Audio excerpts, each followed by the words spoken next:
those in London, good evening in Moscow and Tbilisi, and to those joining us from Asia, and good morning to those in the United States. My name is Erik Berglof. I'm the director of the LSE Institute of Global Affairs at the LSE School of Public Policy. You're most welcome to this webinar on the political economy of COVID-19. What do we learn from emerging economies, emerging Europe? This is part of a series of COVID-19 events and early lessons from the pandemic that we are organizing with the CEPR. Today we're going to discuss a set of countries that have all gone through remarkable transformative journeys over the last few decades. They have done so in their own individual ways, but most of them have also been part of a collective experience, like the breakup of the Soviet Union and the EU accession. Even Turkey did at some point entertain serious hopes of joining the European Union. After a long period of extraordinary economic and political reforms, many, if not most, of the countries in emerging Europe have been part of a slowdown, even reversals in the economic reform process. In 2013, the EBRD's transition report concluded that they were stuck in transition. Some countries have since also been part of a global trend towards more authoritarian and populist leadership.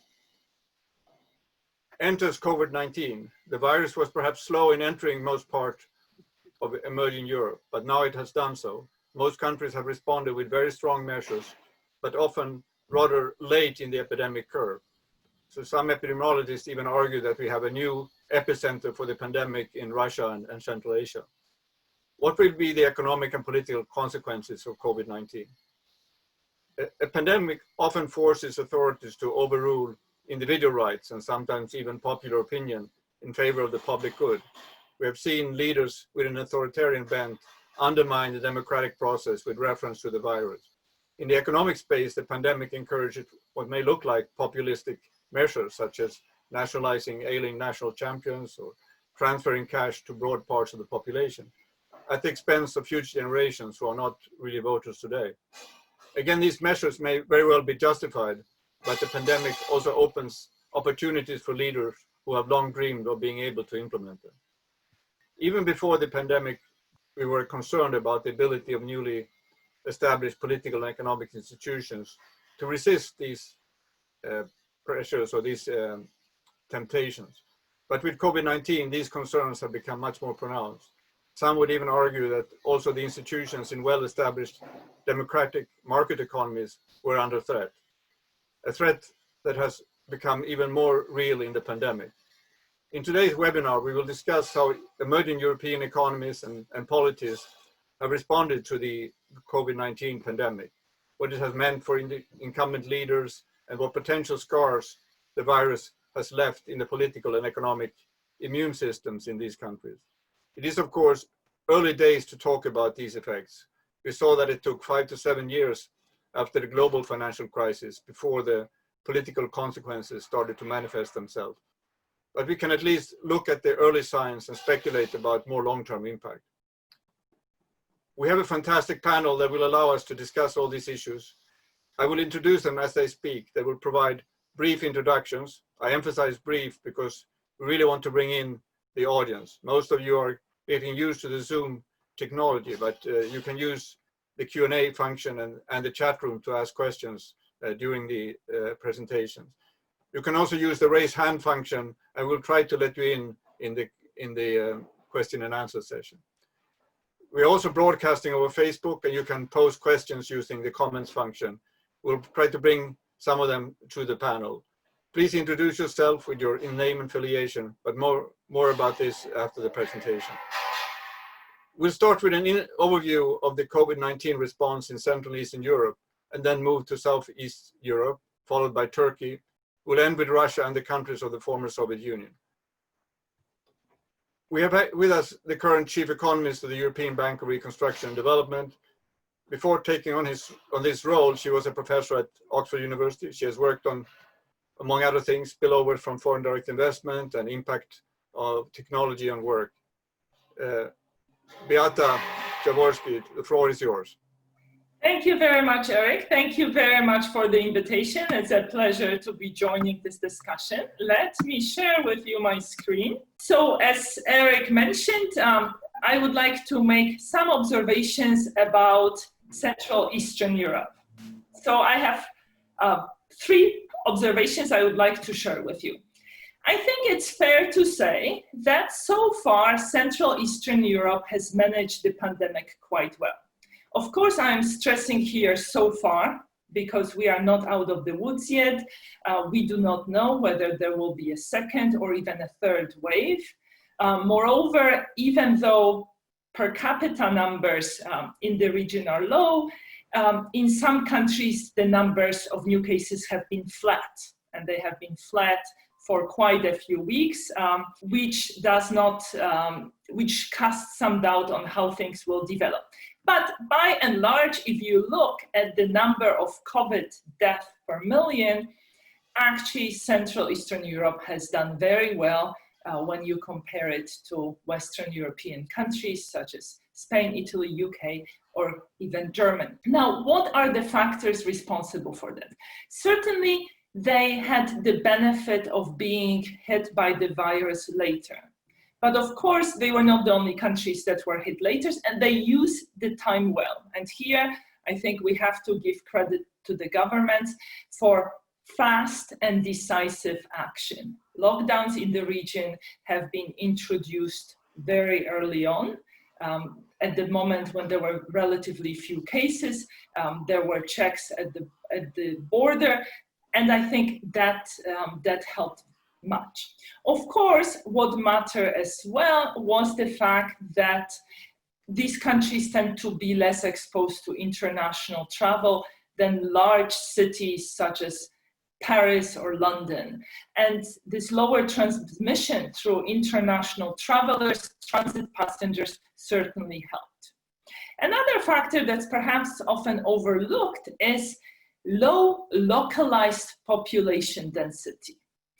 Now, if you think about population density at the national level, Mongolia is the country with the lowest population density in the world.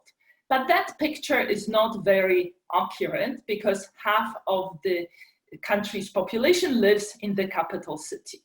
So what my colleagues at EBRD have done is we calculated population density from the perspective of an individual. So imagine we looked at each person and asked how many people will live within 5-kilometer radius, and then we calculate this localized population density at the country level.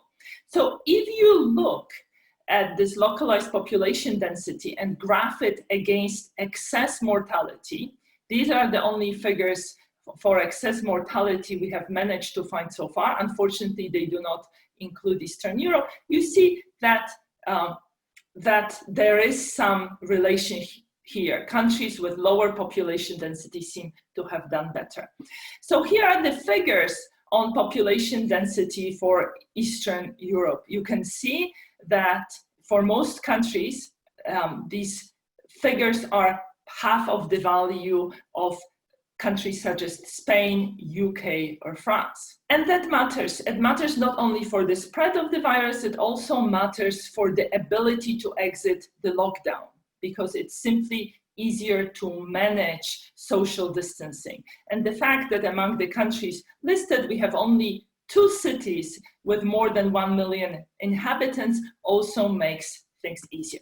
Now turning to the question that's closer to the topic of this panel is, how has COVID affected politics in the region?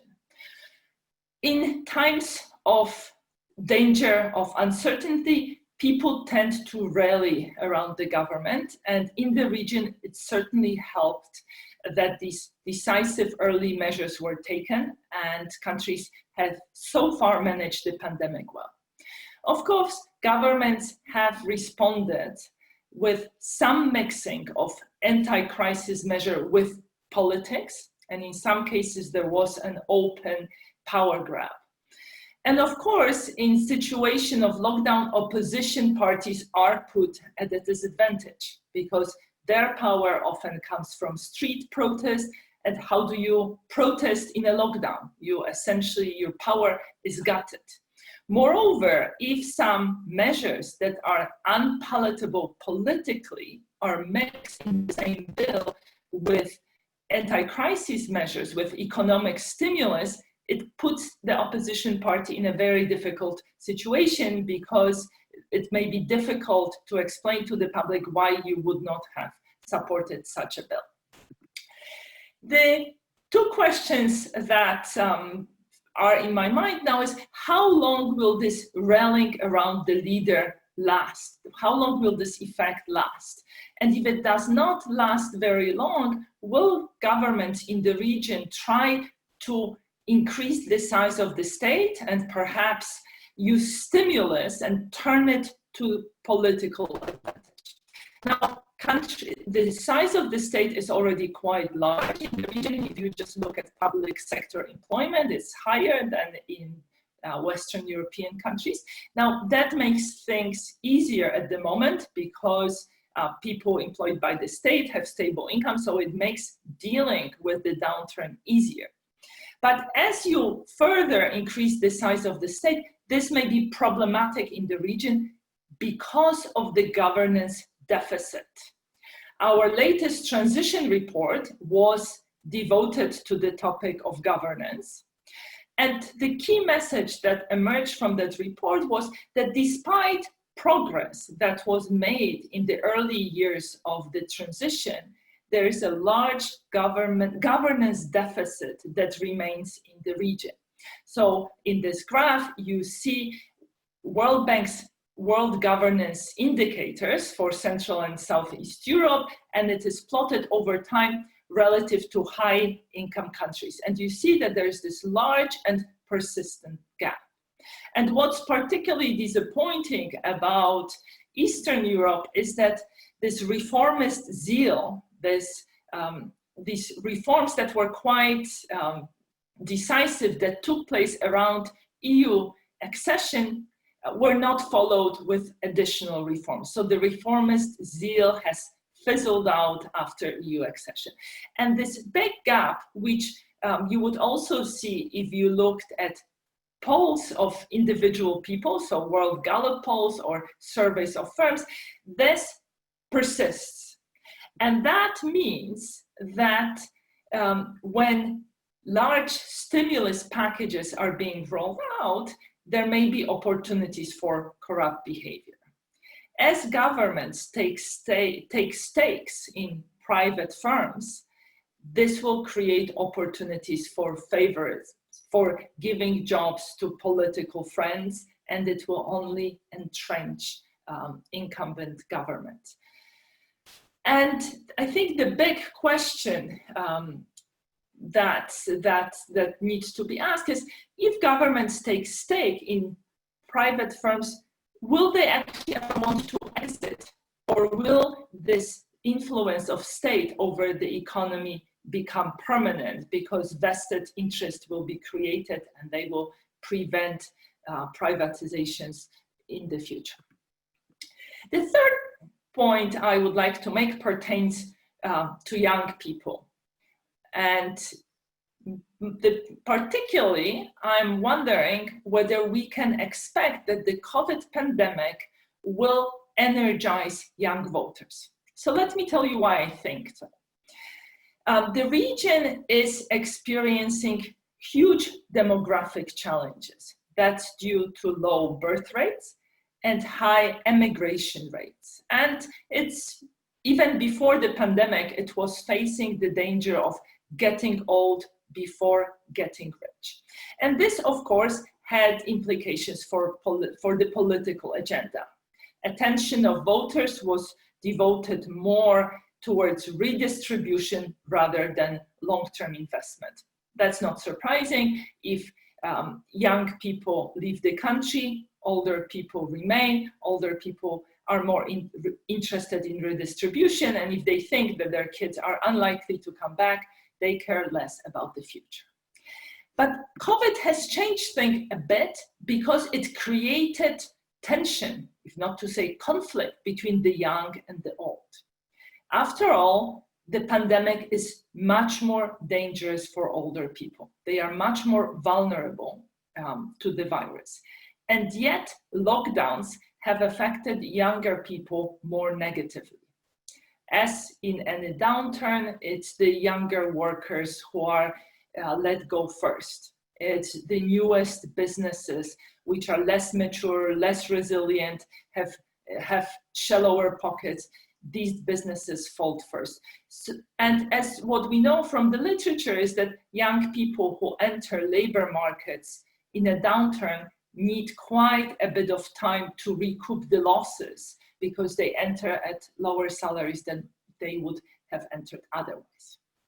Second, it's the younger generation that will be saddled with paying off the huge debts that are being accumulated during the current crisis. So again, in some countries, pension age has been lowered. So already the burden of supporting pension falls on future generations. Now this additional burden associated with borrowing for anti-crisis measures will fall on the shoulders of younger people. And third, it's the younger generation that will bear the cost of climate change and the adverse effects that are likely to come. So these factors may actually mobilize young people to action. And because opportunities for emigration may be lower after the pandemic, I would expect that it will be due not only to restrictions, but also perhaps to some countries turning more inward. These younger people who would have otherwise left may remain in that country. And they may wish or they may choose to get involved in politics and shape the political agenda. And if that were to happen, I think they would tilt the political agenda to be more forward-looking, to think more about investment in future growth. They may be more outward-looking, more international in their outlook, more interested in cooperation with other countries. And they also are likely to be more socially liberal. So there may be a change in social norms and that may translate in legislation. So I hope that young people will improve things for the better. Thank you.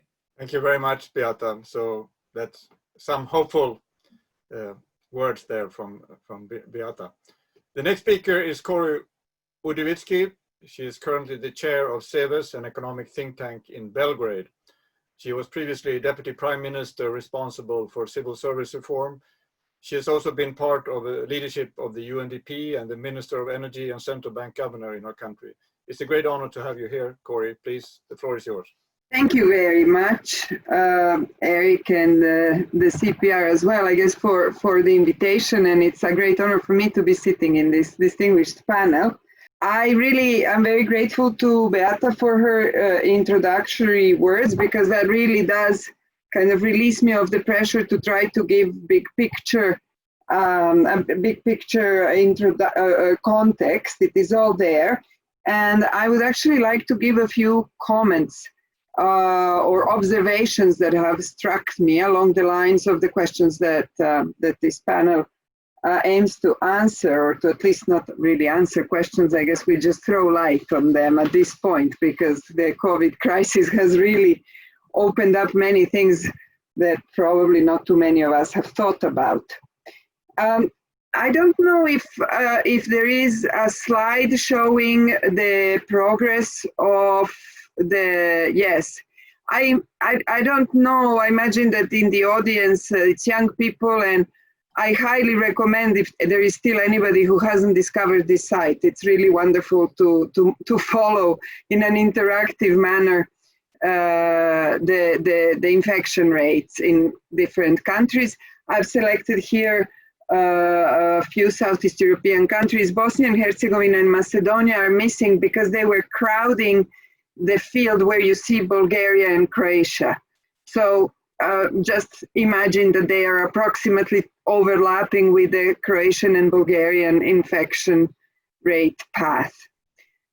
And And the observation that strikes me, it might not be totally obvious here, but also comparing to other countries whose health systems might have fallen as far down on bad times as, for example, the Serbian has, and certainly Bulgarian, Bosnian and Macedonian, is that the success rate in a way flattening the curve in the Southeast European countries, or I should really say the former Yugoslav countries, was actually quite high, even in the relative terms that overall in our region that success rate was high. Serbia had trouble for longer, but everybody should take into account that we had 400,000 people return in a matter of a week or so, 2 weeks, to the country just around the time before the lockdown. I mean, those 2 weeks before the lockdown in the country. So one can observe an additional impact of that. And Slovenia and Croatia reached unusually high levels, especially Slovenia early on, but they border with Italy, or they don't border, those are open borders, and they should have undergone the destiny, or at least a much more similar destiny as Northern Italy, and they didn't. One can see a very fast acceleration of the infection rates early on, but later, but once things are put under control, they kind of flatten really fast. What I want to underscore here is that when we discuss the political economy or the political implications, or what we learn of the COVID crisis in terms of let's say, comparative regimes, is that we really have to make a careful difference between what is the effect of the health system and what is the effect of the politics of the leeway in the authorities' use of tools to put the infection under control. And it might be difficult to draw a line, but I think it is very important to really understand the difference. In the case of the former of Yugoslavia, one of its major accomplishments had really been a health system that reached everywhere, that had localized clinics that could reach the, people, and this is now a question for each one of us to answer for themselves, whether that was authoritarian or not. But you went to annual checkups. You didn't go to the doctor to annual checkups, they came. The same thing with school, you know, to your workplace or in school. Certain, in my opinion, public good aspects of the public health system were simply taken for granted and were done. Of course, basically the Slovenes kept that capacity, even though privatizing a lot of the healthcare provision, or at least basic healthcare. Croats a little less successfully than the Slovenes. I mean, as you go south, the preservation of the operation of the system weakens, and in Serbia it weakened probably out of proportion to how far south it is in former Yugoslavia. But the skeleton was there, and it was brought back into operation eventually. I believe that this capacity to reach, because of the need to be able to contact contacts and to test anybody who might have been in contact with an infected person, makes a huge difference in the speed with which the curve is flattened once you catch it. Obviously, and especially in Serbia, the reaction came fast. I don't believe in the date that they give as the first infected person. There are information to the fact that probably there were more before, and they were not taking the epidemic seriously at first. But eventually they understood that there is a real problem. I do believe that the numbers from then that reach the media and that were published regularly are probably as correct as our medical numbers are. There is always a problem in self-reporting in any healthcare system. They might want to hide certain types of cases. I'm sure that people stopped reporting they feel sick when the approach was taken that anybody who even has mild symptoms will be taken to special healthcare, special hospitals, makeshift hospitals like the fairgrounds in Belgrade. But still, the testing was done at very, very large numbers, and eventually that could be brought under control. That, in my opinion, is very different from the fact that there was a state of emergency that was extremely oppressive, that the media literally shut up, and that the minimization of contacts or social distancing was actually accomplished through force rather than through advertising, communication, and helping people change behaviors.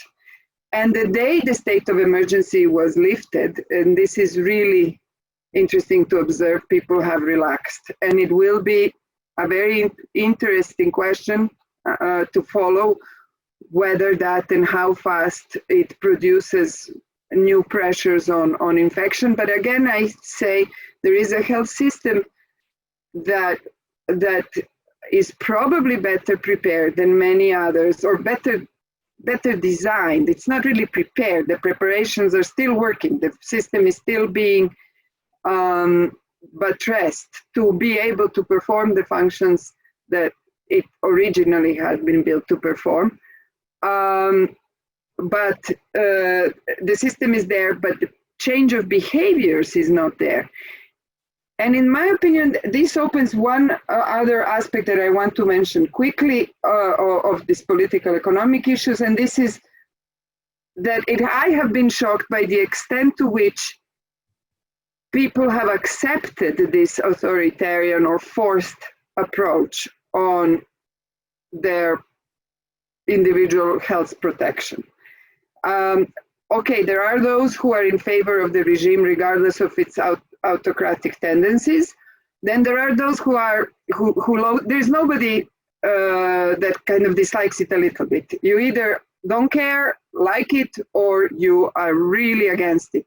But among those there's a deep cleavage. Those who are really deeply against the regime, there are the very active ones, and there are a small part, together with the opposition.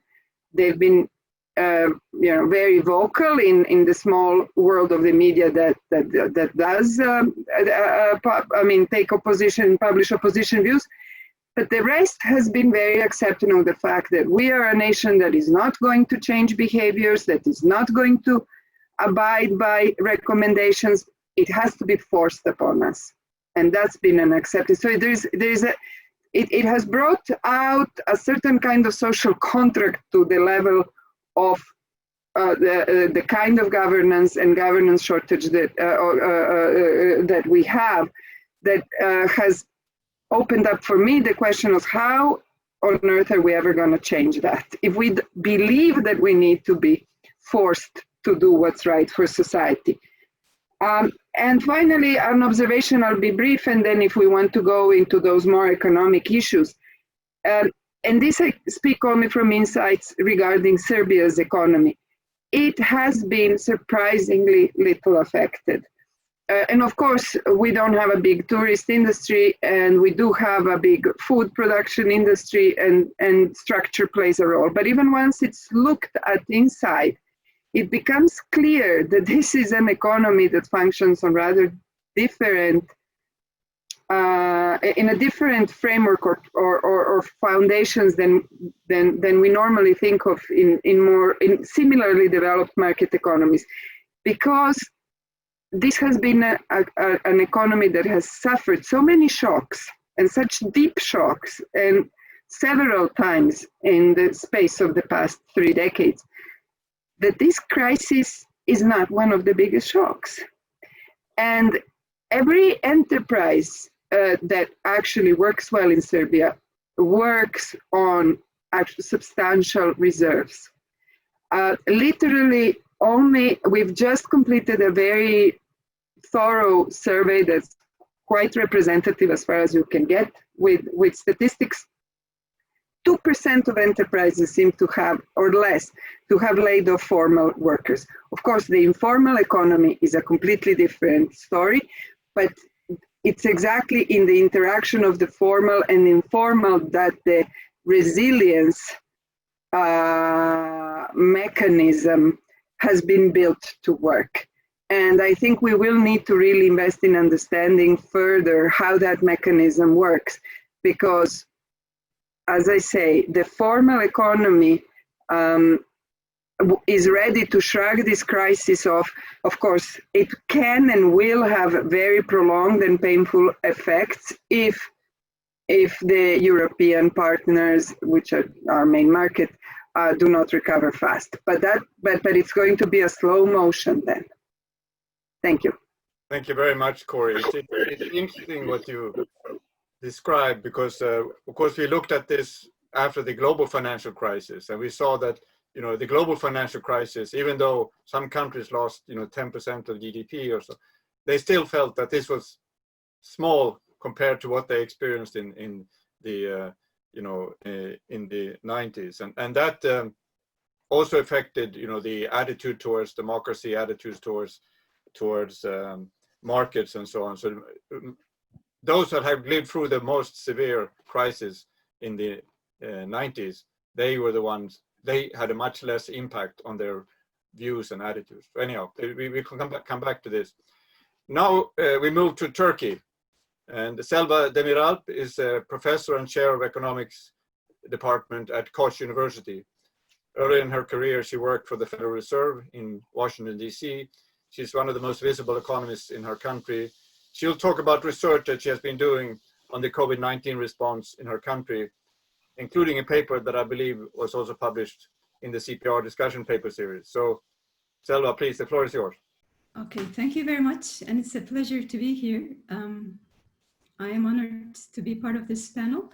I should start with this disclaimer that I'm not a political scientist and I'm an economist. I'm kind of apologetic about this, but I think that our research on the economic impact of COVID-19 on the Turkish economy does provide interesting results that would lead to an interesting discussion from the political economy perspective as well.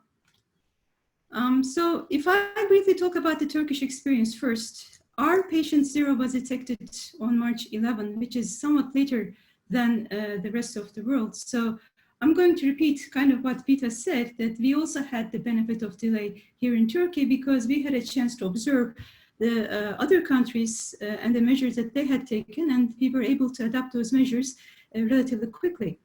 So if I briefly go over the lockdown measures that were implemented, within days, really, we had measures that were put into practice. Public gathering areas were closed on March 15th. Schools were first closed and then switched to online education on March 16th. A curfew for people over the age of 65 was implemented within 10 days after the first case. Hairdressers, barbershops, beauty salons were closed on March 22nd. Restaurants switched to takeout only. And then in 31 major cities, of course, including Istanbul, the city that I'm in, were closed off, so entry and exits are completely out of question. International and domestic flights were gradually canceled. And later, in the beginning of April, there is additional curfew for the young people below the age of 20. So at the moment, as of mid-April, we have full lockdown on weekends and holidays. So in general, remote work is encouraged. Businesses are encouraged to work remotely as much as possible. But most businesses other than that are open. So the rest of the economy is operating. So as of May 27th, as of yesterday, we have about 40,000 active cases. And our peak was observed on April 14th, which is about 1 month after the lockdown measures were introduced. So the question is, what do those numbers mean? Did we do well or did we do poorly? So at this point, our research actually provides a baseline to evaluate the Turkish performance. And if I have time through the end, I will talk about who is us in that research just a little bit, but let me just focus on our findings to provide that evaluation of Turkey's performance. Well, based on our research, we show that in a partial lockdown, and by a partial lockdown, I mean most businesses remain open, just like the Turkish practice, but only some social distancing measures are taken to encourage people to stay apart from each other. So going back to this list, most of these measures are consistent with a partial lockdown, except for the curfew for about 40% of population, the elderly and the youth. So our research says, I mean, if you do under certain assumptions, in a partial lockdown where you essentially don't really close the economy, but take some milder measures, the peak is usually observed in about 200 days after you put these restrictions in place. In a full lockdown is the most restrictive case. We define this as the case where only essential businesses and remote work is operating. Rest of the economy is closed. So in a full lockdown, because it is very restrictive, you can take the pandemic under control very fast. And the peak is observed immediately after the lockdown, because as soon as you impose these measures, people stay home, they cannot really transmit the disease to other people, and the numbers start coming down. Now, Turkish experience with a peak about 1 month after the lockdown is somewhere in between. Of course, we don't do as well as a full lockdown because we never had a full lockdown anyway. On the other hand, we didn't wait for 200 days for the peak either. So our process was faster than a partial lockdown. Then the question is, what made Turkish experience more effective, and how did we really get the best out of the buck? At this point, actually, the political economy comes into picture. In fact, when I was preparing for the seminar, I started to think about our results from a political economy perspective and try to interpret why we did so well, given that our restrictions were not really that severe. So the question is, why is the Turkish performance more successful than a typical partial lockdown? We also had, as we mentioned before, we had the advantage of the delay. We were able to implement the restrictions at an earlier stage. Second factor is the privatized healthcare. Most healthcare industry is privatized, and the ICU capacity in Turkey apparently is one of the top in Europe. So I didn't know this until we started doing research about the ICU capacities related to COVID-19. So that also helps with the recovery rates. A third factor, very early, even before patient zero was observed, a scientific committee was formed. And the committee worked as an effective bridge between the government, the media, and the public. The transparency was satisfactory. The media, getting the messages from the scientific committee, pushed for more restrictions, and they encouraged social distancing rules. And the government did become more and more aggressive over the course of the pandemic. As I mentioned in the first slide, the measures kept going up, and at the moment, 40% of the population is under full lockdown, and most population is in full lockdown on weekends and holidays. So these all helped clearly.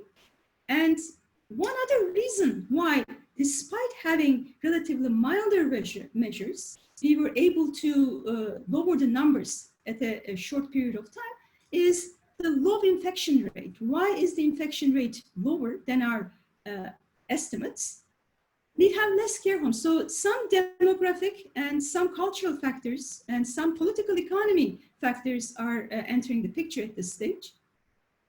Based on the Turkish culture, I would say elderly are usually either they stay home, or if they're too old to take care of themselves, their children take care of them. So the spread of the virus is more contained when you're not exposed to those care houses.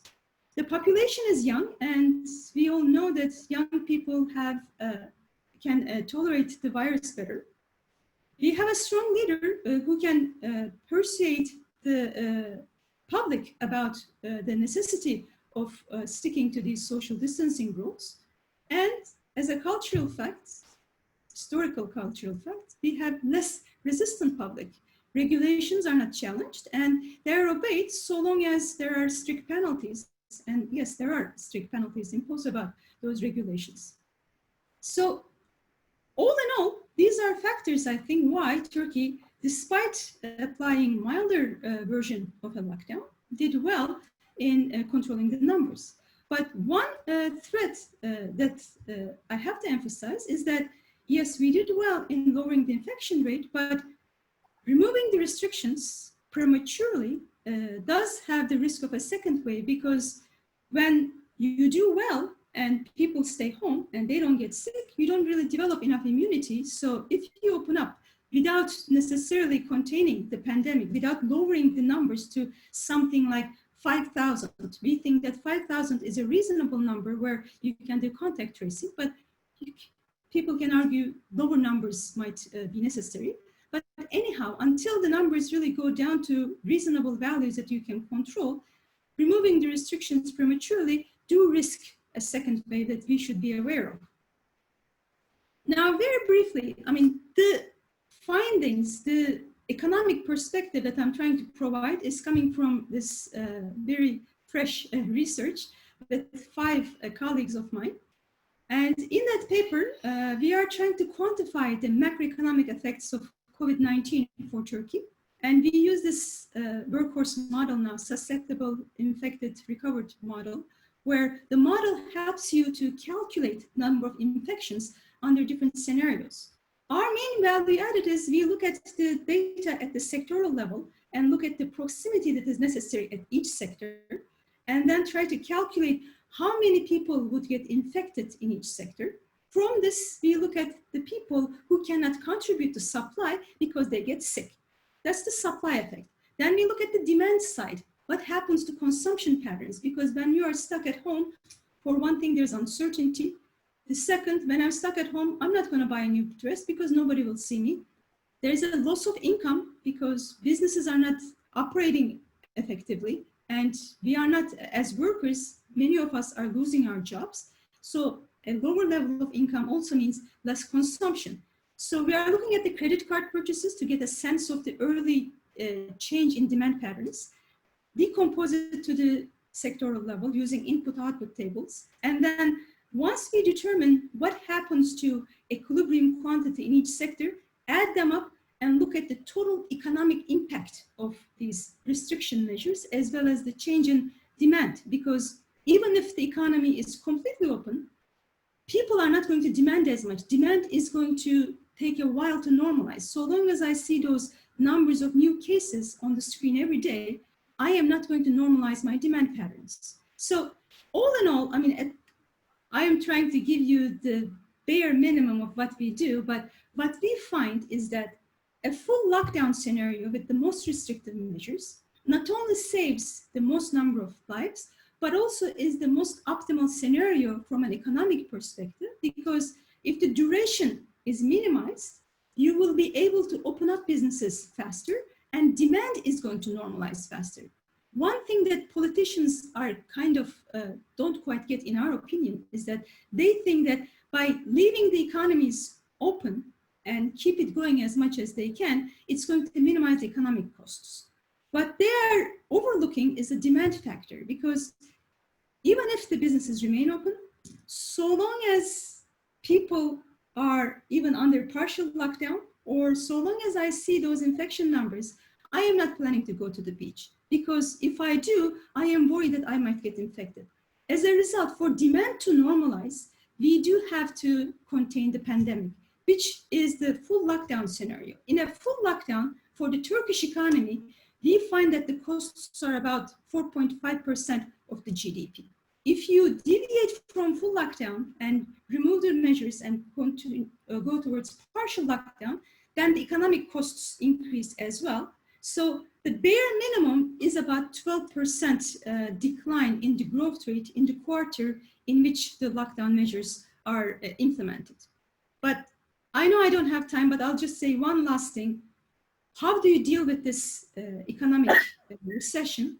You have to have very generous stimulus packages, because when you ask people to stay home and people cannot really contribute to production, their incomes are going to decline. At this point, a generous stimulus package is necessary to keep the economic units alive, so that when you remove the restrictions, once the pandemic is over, the production capacity remains intact. Okay, let me stop here and we can take questions later on. Thank you. Thank you very much, Selva. You make some very interesting points, and the one thing that we learn from these models that try to introduce economic behavior into more traditional epidemiological models is that people will indeed self-isolate or social distance themselves and take measures.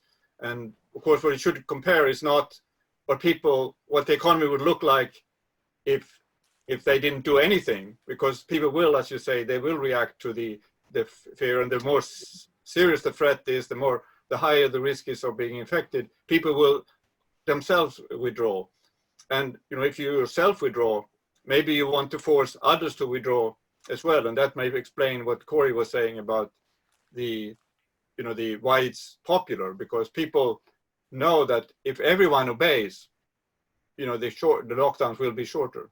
Exactly. But of course, as you say, we don't know what's going to happen in the long term because of whether we'll be able to stop second waves and so on. Anyhow, this is very interesting, and thank you for making that quite complicated paper accessible to us in such a short time. So last but not least, we go to Sergei Guriev. He's currently professor at Sciences Po in Paris. Before that, he served as the chief economist at the EBRD. He was a predecessor of Beata.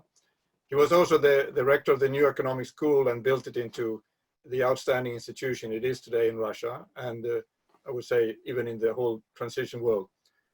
Before he had to leave Russia because of his political views, he was the most visible economist in Russia. In fact, for a while, he was cited more in Russian media than all other Russian economists taken together. It may still be the case, because he's still very active in the Russian economic and political debate. Sergei, it's a great pleasure to have you here. Please. Thank you very much, Erik. It's a great pleasure and honor to speak in this distinguished panel. And I would just thank you as my predecessor as a chief economist at the BRD. It's a great pleasure to be invited by you to speak about what's happening in Russia. I will talk mostly about Russia. I'll be happy to take questions about neighboring countries, but let me briefly speak about four things. One is the context and the setting before the epidemics. This is very important to understand what happened in Russian economy and politics. Then I'll talk about the response of Russian government to the COVID-19, then the political economy of this response, why the response was such that it was, and then the political and economic implications of what's going to happen. So Russia is a very important country in terms of COVID pandemics. Russia is now third in terms of total cases or active cases after US and Brazil. At some point it was actually second.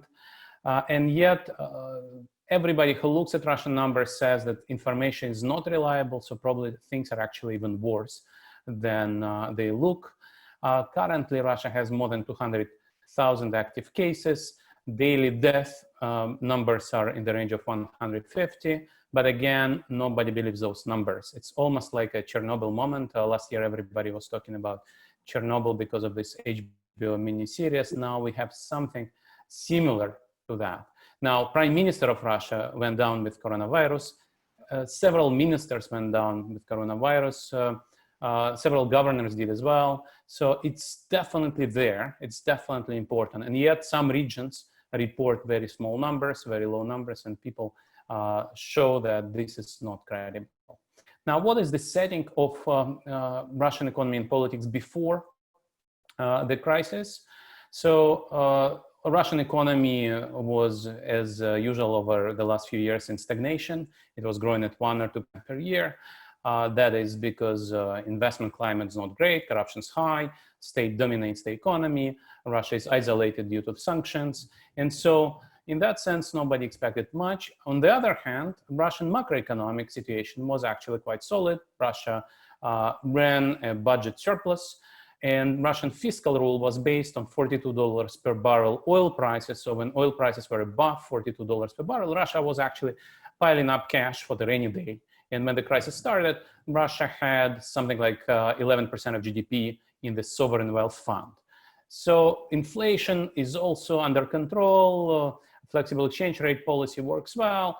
And so and Russian central bank is actually quite independent and competent. And so in that case, in that sense, macroeconomic environment was quite stable. And when we are scared today about low oil prices now recovered to $35 per barrel. So it's actually not disastrous for Russia, where budget is based on $42 per barrel. Now, what is now clear is Russian healthcare system was not great, was not in a good shape.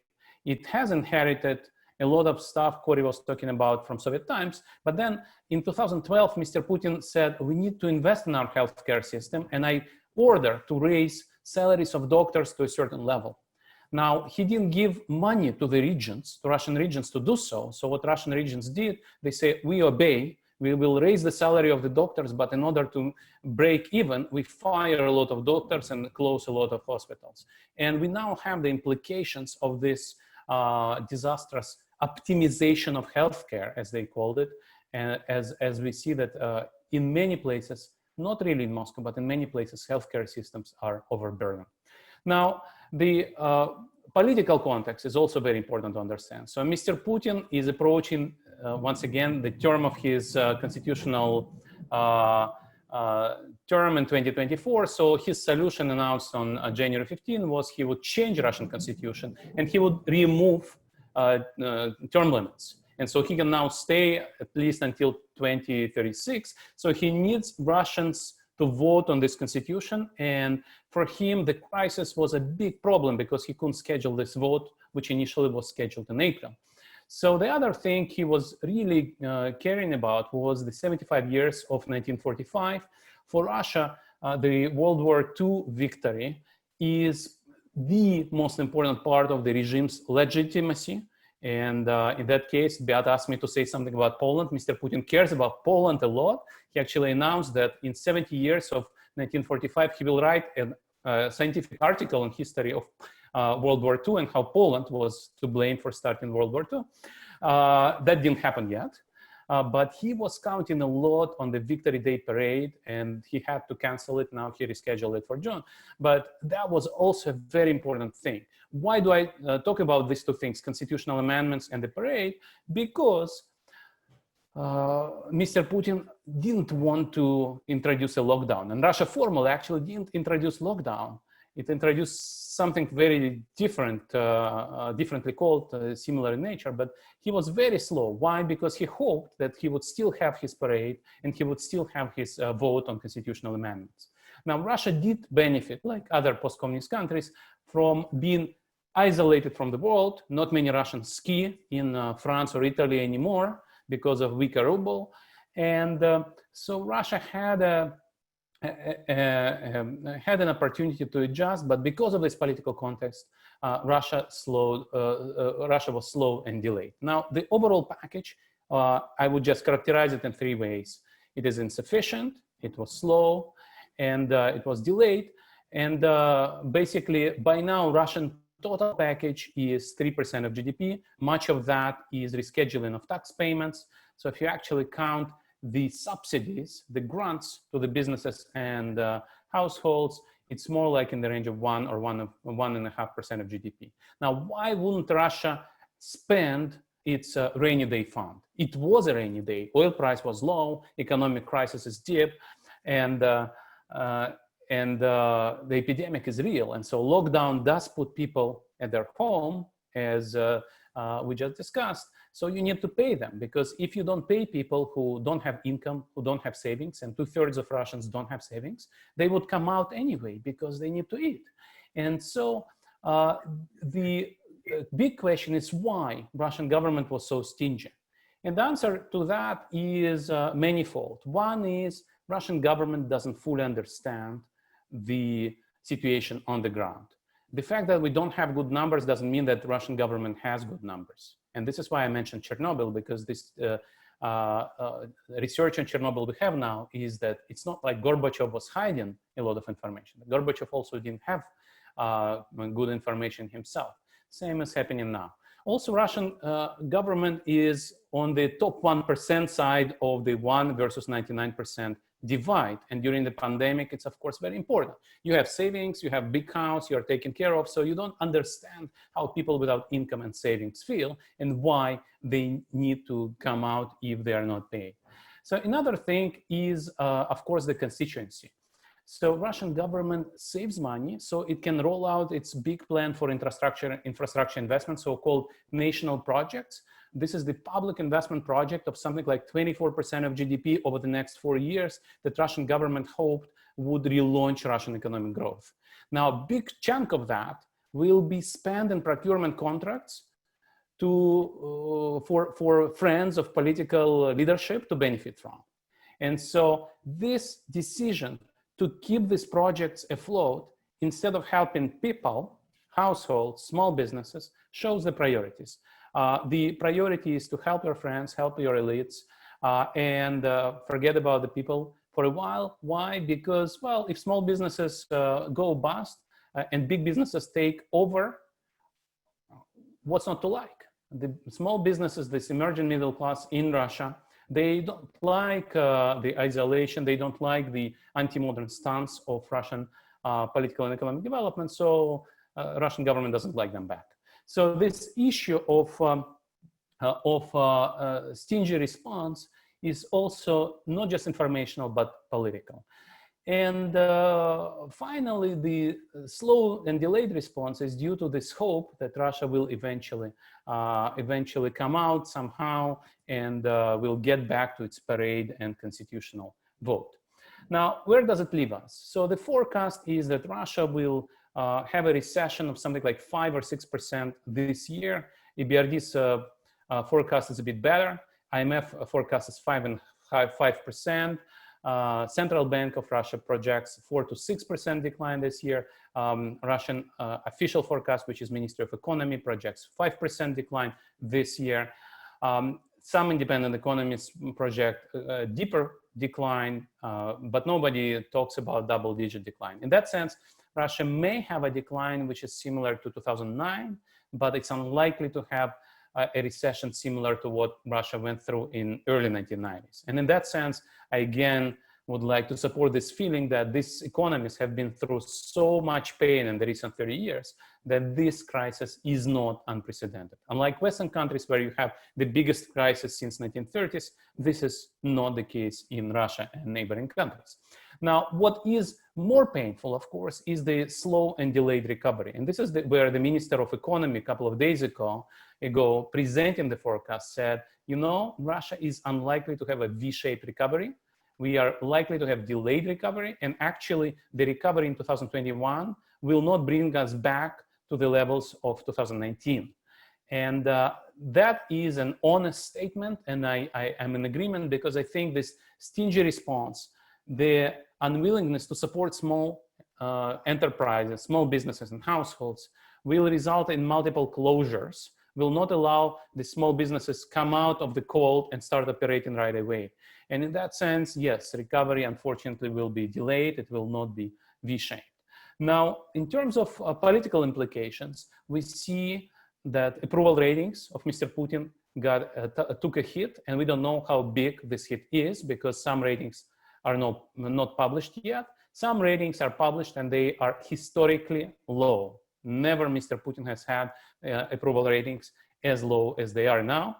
And we also have unprecedented events when Russian government goes after foreign journalists who talk about historically low approval ratings. This is something that has never happened before, where Russian government would say, well, we don't care what you're writing because you're writing in English anyway, so who cares? But this time around, for some reason, they worry much more. They also change electoral legislation to make sure that that there will be fewer independent observers, that will be easier to manipulate the results, and so on. But overall, the political situation is actually as difficult for the government and for Mr. Putin as it could have been. So on the positive note, when people are worried that some governments use the situation to take away political freedoms, well, in Russia, that's happened before. So in Russia, nobody's too worried about inability to protest, go out in the street, walk around, because police could have arrested you anyway before the crisis, before the epidemic. So I won't really worry about that anymore. In terms of certain good news is, I think, with all the mistakes made in the city of Moscow, which is the most affected place because city of Moscow is most connected region with regard to outside world, the mayor of Moscow recognized the problem early on, built temporary hospitals, actually built one huge hospital just outside of Moscow in a matter of weeks, introduced lockdown, which was not really legal because federal lockdown was not announced. And this lockdown is still continued, which probably saved hundreds of lives. Another thing which Russia did well, Russia closed down a border with China in January. Like it happens in Russia, the closure was not complete and absolute. It was porous, but still, it probably also slowed down the spread of the epidemic. But overall, I would finish here and would be happy to take questions. Overall, Russia is going to be hit economically. And unfortunately, we don't know how much it will be hit in terms of lost lives, because unfortunately, we cannot trust Russian numbers, not just on COVID deaths, but even on total deaths. And that means that even by looking at looking at the excess mortality, we will not be able to figure out what's happening. This sounds really, really scary, but looks like we cannot even trust numbers on total mortality anymore. So this is where we are. Thank you.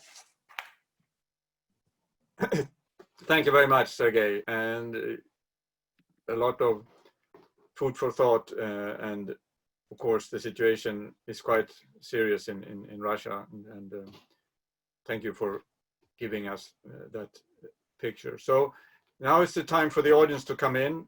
We have a large number of questions. I also want to encourage you to use the raise your hand function.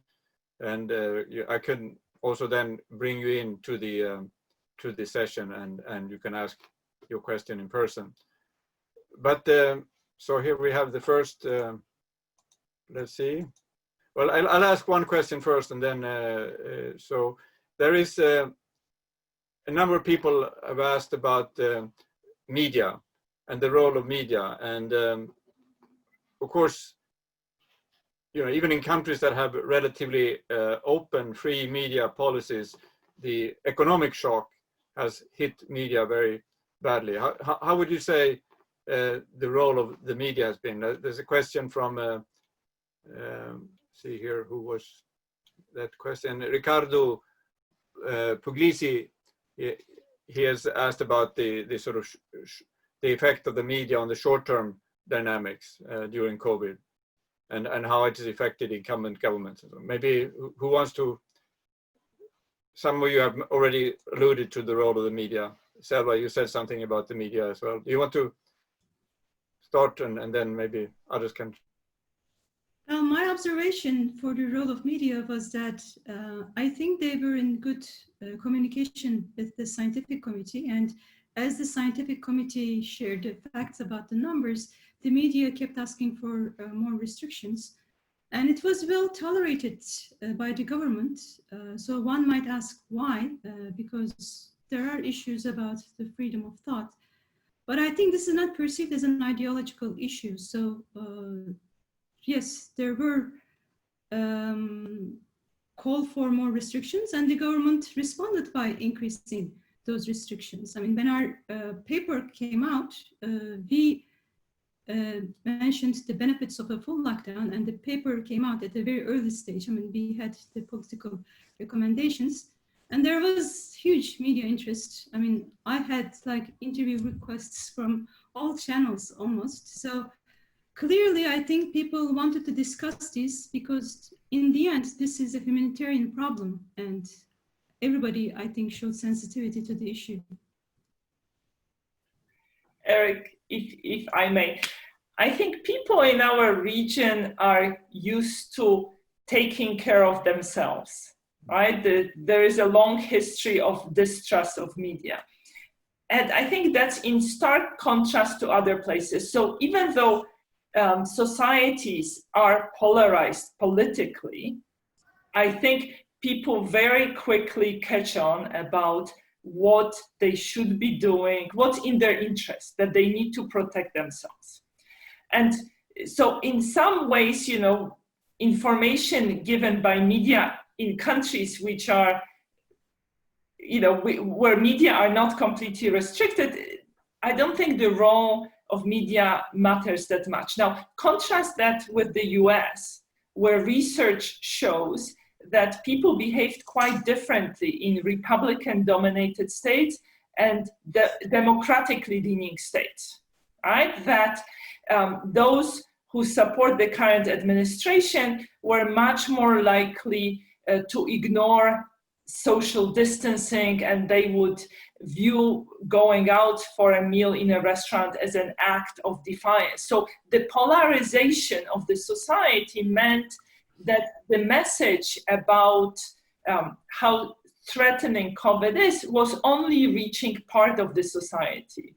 Why I think in Eastern Europe, which has weathered many various shocks, people just simply took care of themselves. Ricardo, you. Yes, thanks a lot for the speeches and the answer right now. I have a question for Sergei about the interactions, focusing on social media mostly. I'm thinking about the interactions between what happens on, let's say, Western EU, in the EU, and what happens, say, in Russia.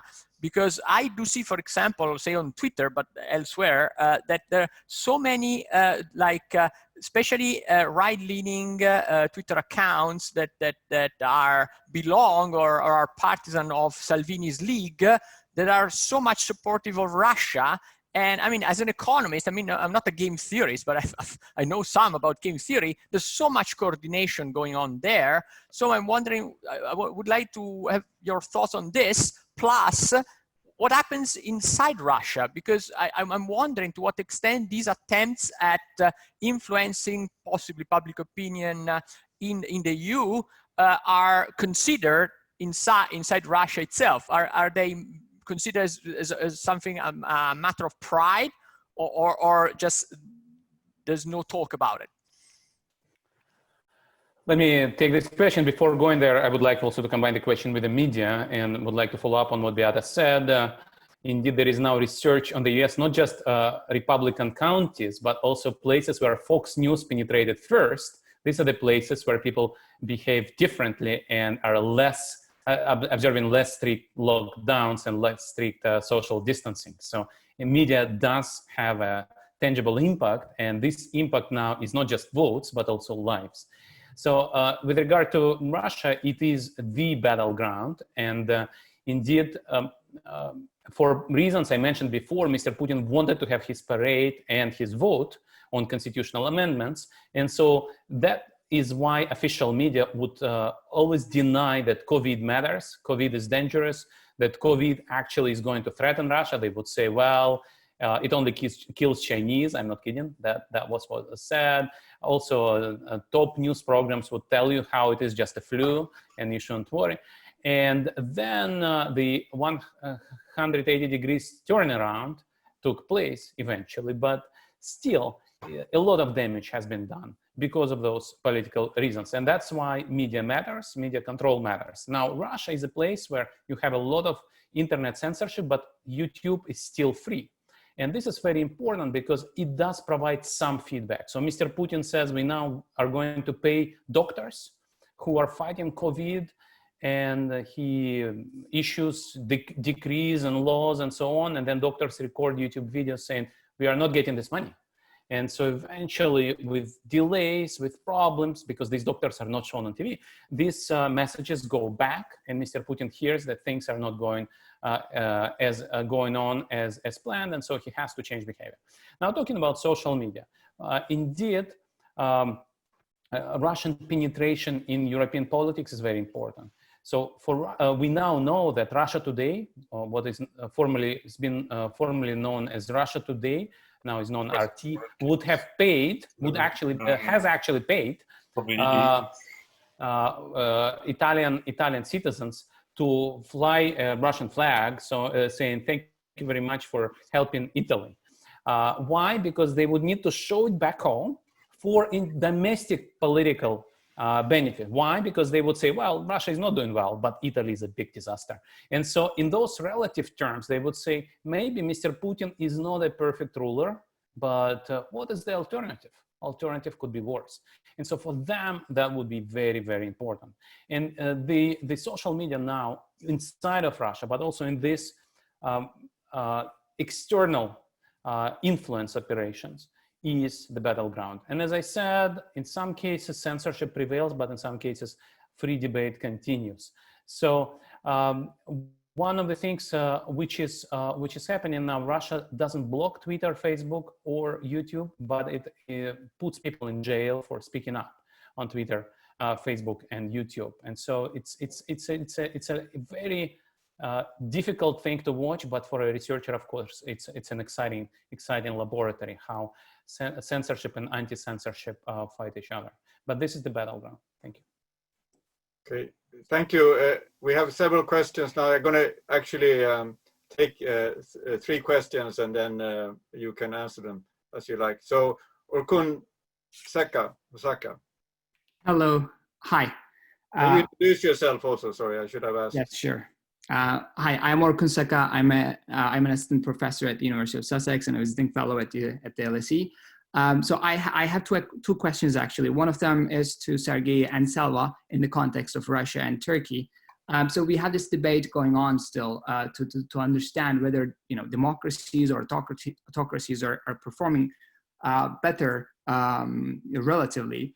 And then there is also the fact that, so for instance, some people are also arguing that the ability of the government to respond to a situation which might be captured by the effectiveness of the state or the stability of the government may actually be the underlying force that's driving this differentiation between autocracies and democracies. So I wonder how much do you think, which side of the debate are you? Do you think there's something special about autocracies in the current context of the COVID-19, or is it something else that's driving maybe the better response of the governments in those countries? And then there is also a question that I have to Beata about the youth.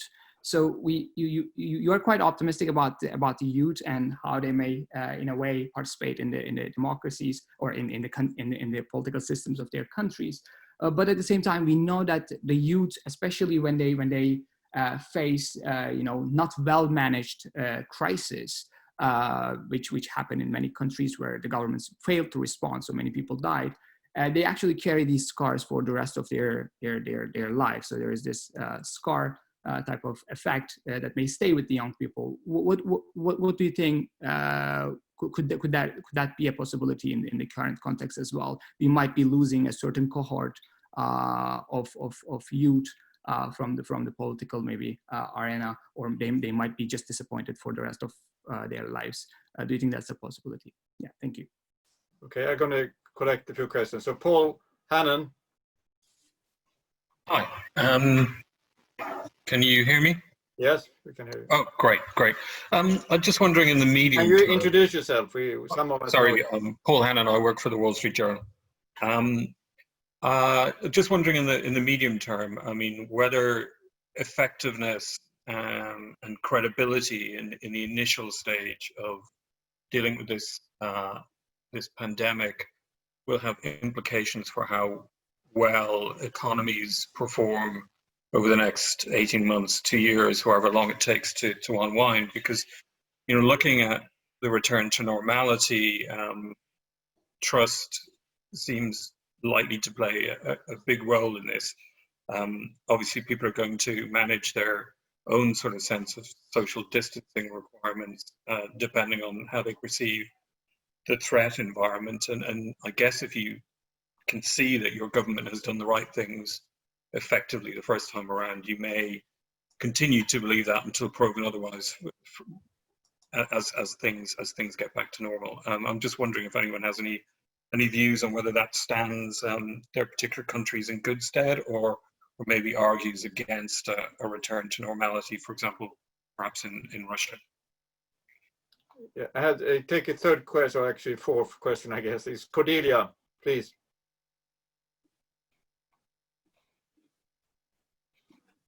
Yes, so I had two questions. Can you introduce yourself, sorry? Yes, sorry. So my name is Cordelia. I was formerly at Oxford, and now I'm with the Center for European Policy Analysis. And so my first question was to Beata. In a previous event, you had talked about the lowered barriers for labor mobility and the effects that this could have on the labor market. And so in this, you were talking about the, the way that people in the CEE may stay home and the turning in of nations. So if you could just talk about maybe how these potential lowered barriers for trade mobility could affect that, and then maybe the outlook of these populations then. And then the second question is for Sergei. And this is actually on behalf of a friend of mine at the OECD. If you could talk a bit about Belarus and Ukraine and the effects of what's happening in Russia on what's going on within their countries, I would be grateful. Thank you. Okay, you have quite a few questions here. So who wants to start on the autocracies performing better? They was directed at Selva and maybe Beata, or was it Sergei? I wrote Beata, but I think it was Sergei. Okay. Exactly. So this question, it would be great if you could say what your view is, and then we can maybe discuss it in the. So you have to unmute yourself. No, I'm going to pass this to Sergei because it's not really my area. I don't feel comfortable. Yeah, okay. Right. This is a great question about whether democracy or autocracy manages the crisis better. But I think the real divide is East Asia versus Europe.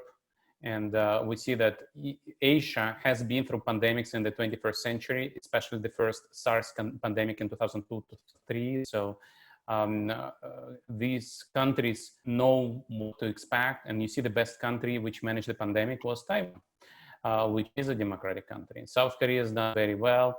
And it's not that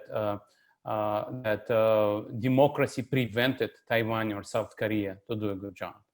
New Zealand has done pretty well. And it's just that in Europe, people didn't know what to expect, were not prepared, and were careless. And then you had this disadvantage of skiing resorts where all Europe comes to northern Italy and southern France, and then the virus spreads everywhere. And that happened exactly end of January and the full months of February. So it's not because France or Italy is democratic, but because it's a great ski place. So I don't see why autocracies are doing a better job in managing the virus. Vice versa. I come back to this Chernobyl issue quite a bit because I've done research on this. We published a paper on freedom of speech in autocratic countries in American Political Science Review 10 years ago with Konstantin Sonin and Georgi Yorov. Basically, in authorities, it's not a bug, it's a feature that you shut down feedback. And so in China, once again, like in 2002, 2003, that was not enough feedback from local governments, from local officials, how bad the situation is. They would try to put the problem under the rug, not report to the central government, and that's exactly the bug, and not the bug, but the feature. Not enough civil society, not enough media freedom. In Italy, you cannot hide deaths, you cannot hide an epidemic. You immediately have an outcry. In authoritarian countries, no, and a local epidemic becomes a global pandemic. So this is where we are. So talking about other countries, other questions that were directed at you. I'll try to structure. So just on this last point, there's quite an interesting paper by very fresh paper by Tim Besley at LSE showing that when you try to model what expected number of deaths, it seems like the autocracies report less deaths than probably actually happened. And the second thing is that countries with strong media, they are more likely to supportive of policies that lead to lockdowns and saving lives. So media freedom may actually be positive for encouraging policies that save lives. If I may jump on this question, just a quick comment. I'm surprised, but please go. What matters in dealing with a pandemic is competence. And it is not clear that every democracy produces competent leaders and every autocracy produces incompetent leaders, right? So there isn't necessarily a very strong correlation. And I think that's why that's one of the reasons why we don't see a strong relationship between the political system and the outcomes. Well, there is a paper by Tim Besley which shows that democracies have better educated people, better educated leaders. So, but incentives matter as well. Yeah. Yes, absolutely. So we had a question from Paul Hannon on the return to normality and trust and how are these countries going to perform differently now when as we sort of exit. Anyone wants to talk on this? Kori? No, I just wanted to drive my point, which might not have been clearly enough stated, that when we talk about whether democracies or autocracies work better or not, I think it's important to separate the fact that certain kinds of health systems might be associated with having had a more centralized or autocratic history. That's all. I think that what made the democratic countries of South Korea and Taiwan be able to respond better is that they had more of the kind of public protection, health protection system that we do too, also at least in former Yugoslavia. I see some differences with Eastern Europe. Oh, that's all. I mean, to make a difference between that and the ability to simply lock people up and to persecute them into obedience. Those are two different things. Absolutely. Absolutely. I apologize for driving my point twice, but I feel I didn't say it clearly enough and want to make sure it's clear. That's fine. So Beata, you got a question on the scars of the scars. That's a super interesting question, right? So what we know from surveys is that people who lived through hyperinflation, this awareness about inflation stays with them forever, right? I think three of us on the panel are good examples of this. Inflation is something I will worry about always because I remember it. Now, which way will COVID scar people? I would think that actually it may bring something positive because it may create support for public health system, for a system where people have ability to go on sick leave because otherwise they become virus spreaders, right? And there are studies showing that viruses spread faster in countries where people don't have paid sick leave. So, perhaps I am, a hopeless optimist, but I would hope that some support for creating public goods would stay with young people. So we didn't get an answer to Paul's question about, how will this sort of lack of trust or different systems respond to as we exit the lockdown? So, if I just have a go, the way I understood the question is based on the early performance and the effectiveness of the measures, does it signal about the future of the economic growth? Like if you're doing well now, does it mean that the recovery is going to be faster so we can trust the leaders? And when they remove the measures, can we go ahead and return to our normal consumption patterns?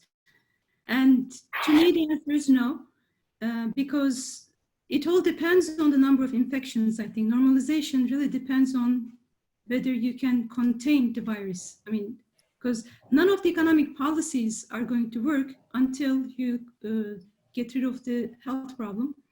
So that's one thing I was trying to emphasize in my talk, that the second wave, the threat of a second wave is really going to determine the future course of economic growth. It looks like the political leaders are getting impatient about the lockdown and they want to remove the restrictions. But at the moment, I mean, worldwide, including Turkey, the numbers are not there yet. And if they do that, and if we do see a second wave, unfortunately, demand is not going to normalize. No matter what you do, people are going to look at those numbers. They are not going to leave their houses. They are not going to return to their normal consumption patterns, and we're going to get hit by a second shock in the economy. So trust, I don't think it is a trust thing. There's really, I mean, absolutely numbers that I have to see for me to actually return to my normal consumption patterns, and the economy will normalize only then. Sergei, you wanted to say something? Yeah, I would say that one of the things we didn't talk about is trust in populist leaders. And as a scholar of populism, I can say that, well, we always would say that populist leaders who dislike experts in science would actually not do well during a crisis like this. And we observed that. So I mentioned Brazil, which is a disaster. There are many people who criticize President Trump's response. You are in London, Erik. You are going through your own scandals in the Boris Johnson's government. And so we can go one by one. And this is the crisis where normal mainstream politicians who rely on science and experts can actually gain trust, and the populists can actually lose trust, which may change things. In Russia, as Paul was asking about midterm future of Russia, I think there will be a decline, there will be a recovery. And after the recovery settles in, Russia will continue to stagnate until there is a political change. Whether this particular crisis will result in political change is very hard to predict. This regime is extremely innovative and it's using all kinds of tools to stay in power. But oil prices are not catastrophically low. Green transition is going to happen, but not in the next couple of years. So in medium term, I would predict status quo in Russia. But one of the things I would suggest you should watch for is International Energy Agency report, which is coming down on the recovery. And they will actually tell you a story how how numbers look worse for fossil fuels immediately after this crisis, and how numbers will look good for the green economy. So it's I'm not allowed to cite this report, but it's something that I would highly recommend to read. And that, of course, has implications for everybody, for countries that produce coal, like Poland, for countries that produce oil, like Russia, and of course, for the Western Europe, which wants to have a greener economy. Can you say something about the Ukraine and Belarus when you are? Yes, that was another question. So Belarus is an ultimate COVID dissident, where the president said that you treat COVID with vodka, ice hockey, and agricultural work. And that's what he did, and he's still okay. And it's probably going to be a disaster, but we don't really know. And maybe there is something in post-communist countries which is genetically different, and that may also cover Nordic countries, Erik. Maybe that's why some Nordic countries are less scared. Or maybe it's this BCG vaccination that took place in Eastern Europe and Soviet countries that slows down the virus. So we don't know. But overall, these countries are not doing too badly. And Belarus is a puzzle because things are probably very bad, but we don't know it because the control of information is even tighter than in Russia. Ukraine, in that respect, is a normal country. It's going to go through recession. Luckily, it signed a standby arrangement with IMF, so it's not going to end up in a macroeconomic disaster. But the health response is normal, and Ukraine had this unfortunate event of firing the whole government just in early February, late of January, early February, I don't fully remember. And so it's probably the worst time to reshuffle your government. But overall, Ukraine, as usually happens, will muddle through and will resume growth probably next year, maybe in the second half of this year. And Ukraine has introduced two very important reforms that have been expected for at least 5 years. One is a land reform, and the other one is the law which will prohibit returning the Privatbank, the notorious Privatbank, back to the oligarch Kolomoisky. Now, oligarch Kolomoisky may still kill this law in constitutional court. That happens in Ukraine as well, but it looks like Ukraine is not turning its back on European trajectory and coming back towards Russian ways of doing things. So we should remain cautiously optimistic.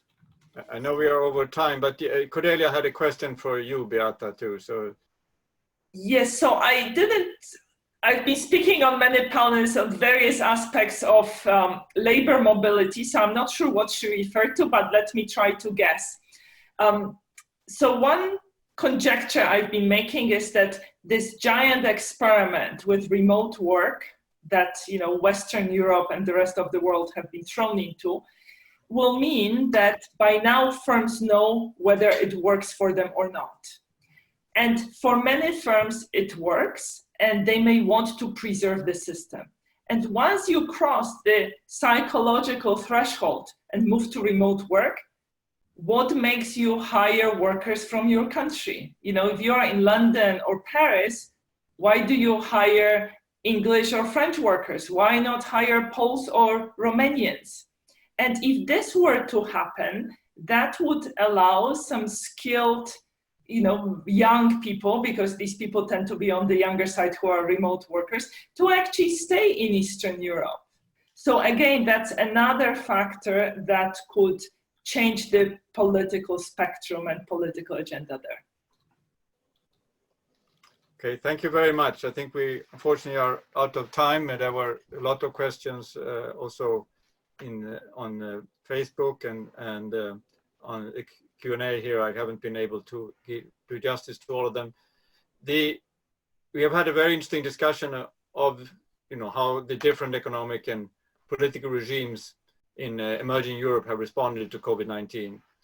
It's very early days to say how this will play out and how these policies will look once, if we get second waves or we get problems when they have to exit these strategies. But I think we had a quite informative session on how most populations have accepted quite sort of authoritarian measures, and I think Selva provided quite a strong logic for why they have done so, even though they may not have a sort of autocratic bent. That they just look at what the pandemic looks like in terms of how dangerous it is and how serious it is, it's affecting people. So a lot of adjustment will happen independent of what authorities do, and I think that's one important lesson. We also saw that, of course, this is something that will have very long-lasting impacts in the region, and we will have to understand those and how they will affect the long-term economic performance of these countries. So thank you very much to the panel, and thank you to the audience for sticking with us and for asking very interesting questions. So thank you very much.